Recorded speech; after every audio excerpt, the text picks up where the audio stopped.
শুক্রবার পুরাতন মালদার বুলবুলি মোড়ে চায় পে চর্চায় যোগ দিলেন বিজেপি নেতা দিলীপ ঘোষ। এদিন সকালে প্রথমে বুলবুলি মোড়ে নেতাজির মূর্তিতে মাল্যদান করেন। এরপর সাধারণ মানুষের সঙ্গে চা খেতে খেতে আলাপচারিতা করেন।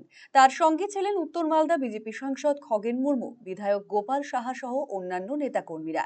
এদিন মোথাবাড়ির ঘটনা, চাকরি বাতিল সহ নানা ইস্যুতে রাজ্য সরকারের ভূমিকায় সরব হন দিলীপ বাবু।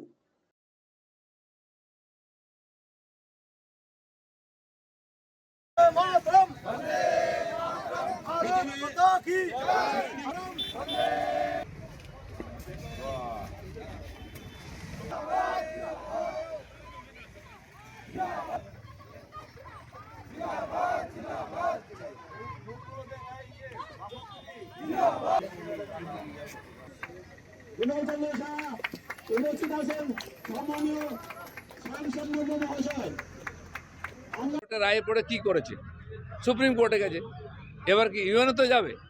ওরা তো বাঁচার চেষ্টা করছে, নিজের লোকেদের বাঁচাবার চেষ্টা করছে যাতে চুরিটা ধরা না পড়ে। আমারও বক্তব্য তাই, প্রাপ্ত বসুর কোনো করার কিছু নেই। মুখ্যমন্ত্রী দায়িত্ব নিন, মিথ্যা কথা না বলে, প্রতিশ্রুতি না দিয়ে এই 18,000 লোকের চাকরি ফেরত দিন, কোর্টে যান। কর্মক্ষেত্রে না গেলে পজিশন কমে যাবে, ক্লাসে যান, তাতে ক্লাসে গেলে কি আছে, ডকুমেন্ট কোথাও সই করতে পারে না, তাদের তো ব্রেক হয়ে গেছে সার্ভিস, আর সেটাকে কন্টিনিউ কোর্টই করতে পারে। এদের কিচ্ছু করার নেই, আর এনারা চান না সমাধান হোক। রায়গঞ্জবাসীদের জন্য সুখবর, যারা দীর্ঘদিন ধরে পেটের সমস্যায় ভুগছেন তাদের জন্য রায়গঞ্জ দিশারিতে আসছেন ব্যাঙ্গালোরের প্রখ্যাত গ্যাস্ট্রোএন্টারোলজিস্ট ডাক্তার ইরশাদ আলী, এইচএমডি, ডিএনবি।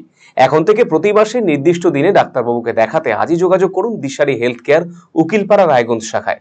যোগাযোগ করুন 7477785509 এই নম্বরে এবং 7477785512 এই নম্বরে।